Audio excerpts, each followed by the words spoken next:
ओम नमः शिवाय। दोस्तों, हर हर महादेव। शिव भक्ति ज्ञान चैनल में आपका स्वागत है। कैसे हैं आप? आपके स्वस्थ जीवन की मंगल कामना करते हुए आज बात करते हैं प्रदीप मिश्रा जी के मुखारबिंद से सरल व अचूक उपाय। शिव की भक्ति से मिला है। कई लोग कहते हैं हम 2 लोटा पानी चढ़ाएंगे तो ये कब, इसका पुण्य कब मिलेगा। हम 1 लोटा पानी रोज शंकर जी को चढ़ाएंगे, इसका पुण्य कब मिलेगा। इसका पुण्य कब मिलता है। राजा आज भगवान शंकर की आराधना करते करते जिंदगी निकल गई थी राजा आज की, और जल चढ़ाते चढ़ाते जब जीवन निकल गया, उस जल में बल अपने आप महादेव दे देता है। उस जल का बल क्या है। लोग कहते हैं शंकर जी पे चढ़ा हुआ जल पीने से, महाराज कहते हैं, मिश्रा जी कहते हैं, सियोर वाला महाराज कहता है कि कैंसर जैसा रोग ठीक हो जाता है, किडनी लीवर ठीक हो जाते हैं, लोगों की बीमारियां ठीक हो जाती है। आखिर उस जल में है क्या। वो जल तुम्हारे द्वारा जो शंकर जी को चढ़ाया गया है, तुम रोज प्रतिदिन शिव की आराधना में विश्वास के साथ जब जल चढ़ाती हो, वो जल तुम्हारा साधारण नहीं होता, उसमें शंकर का बल आ जाता है और वो बल हमारे रोगों को समाप्त कर देता है। शिव तत्व की प्राप्ति हो जाती है।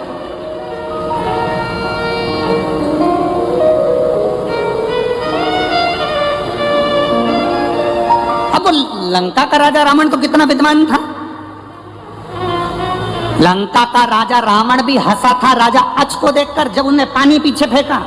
दुनिया के कई लोग हैं, हम इस व्यासपीठ से आपको बता देते हैं कि ये कर लेना, ऐसा करो, कनेर का पुष्प चढ़ा दो, दुर्वा चढ़ा दो, बेलपत्र चढ़ा दो, मूंग चढ़ा दो, चावल चढ़ा दो। ऐसे कई ढेर पड़े होंगे जो 24 घंटे हंसते होंगे। ये चढ़ाने से ऐसा होता है क्या, ये चढ़ाने से वैसा होता है क्या। ढेर पड़े होंगे जिनके पास में 24 घंटे कोई काम नहीं है, केवल निंदा, केवल बुराई। फेसबुक चलाओ, यूट्यूब चलाओ, एक बुराई छाट दूसरी लिख दो, दूसरी चाहो तीसरी लिख दो। जब जब आप कोई अनुष्ठान करने बैठोगे, जब जब आप अभिषेक करने बैठोगे, जब जब आप बेलपत्र चढ़ाने बैठोगे, जब जब आप कनेर का पुष्प चढ़ाने के लिए जाओगे, दूसरे तुम्हारे पास में आकर हंसेंगे और तुमको उस जगह से हटाने का प्रयास करेंगे। समझ लेना कि वो इसलिए आया है कि हमारे मन का मनोरथ पूर्ण ना हो, इसलिए वो बीच में अड़चन डालने के लिए आया है। पर अगर तुम्हारा विश्वास पक्का है और तुमने एक दुर्वा, एक बेलपत्र, एक कनेर का पुष्प भी, एक चावल का दाना भी, एक लोटा जल भी अगर विश्वास के साथ शिव जी को समर्पित करा है, तो फिर शंकर तुम्हें खाली नहीं छोड़ता, झोली भर कर ही छोड़ता है। ये निश्चितता है।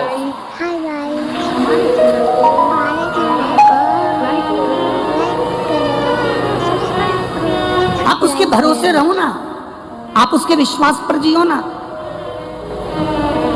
हमारा क्या जाएगा। ये कथा बाची लाखों लोग श्रवण कर रहे हैं, करोड़ों लोग भगवान की भक्ति कर रहे हैं, शंकर के तत्व को जान रहे हैं, शंकर भगवान के विचारों को जान रहे हैं, शंकर की करुणा को जान रहे हैं।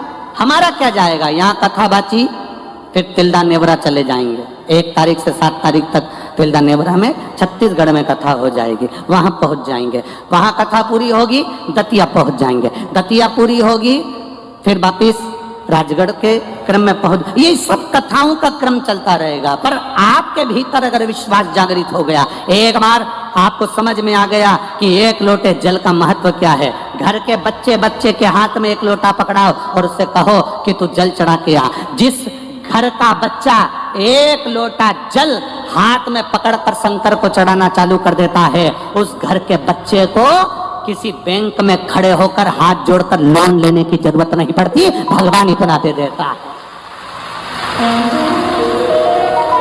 हमने पहले भी कथा में कहा, लोन से गाड़ी मत लेना, लोन से बंगला मत बनाना, लोन से अपना ठाठ मत दिखाना, कर्जा लेकर अपने ठाठ को दिखाने का प्रयास मत करना, क्योंकि कर्जा का नाम ही है कर्जा, उसी का नाम कर्जा।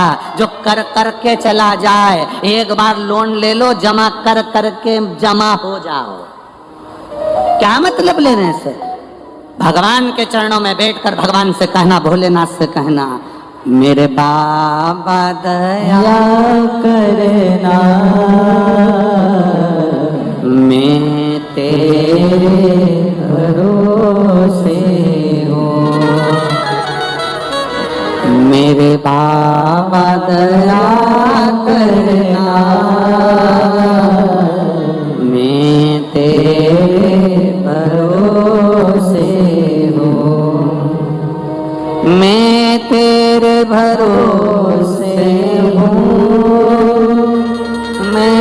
तेरे भरोसे हूँ, मैं तेरे भरोसे हूँ, मैं तेरे भरोसे हूँ, मेरे बाबा दया करना। आप भी बोलो, मैं तेरे भरोसे हूँ, ना घर के भरोसे हूँ, ना परिवार के भरोसे हूँ, ना हम उसके भरोसे जिए। एक बेलपत्र में, एक लोटे जल में मेरा देव अधिदेव महादेव का बल बड़ा है, बल। हम आशा करते हैं कि भगवान शिव आपकी सभी मनोकामना पूर्ण करें। इस उपाय को करना ना भूलें। आज बस इतना ही, फिर मिलते हैं नेक्स्ट वीडियो में। दोस्तों वीडियो अच्छी लगी हो तो सब्सक्राइब और लाइक ज़रूर करें। ओम नमः शिवाय दोस्तों।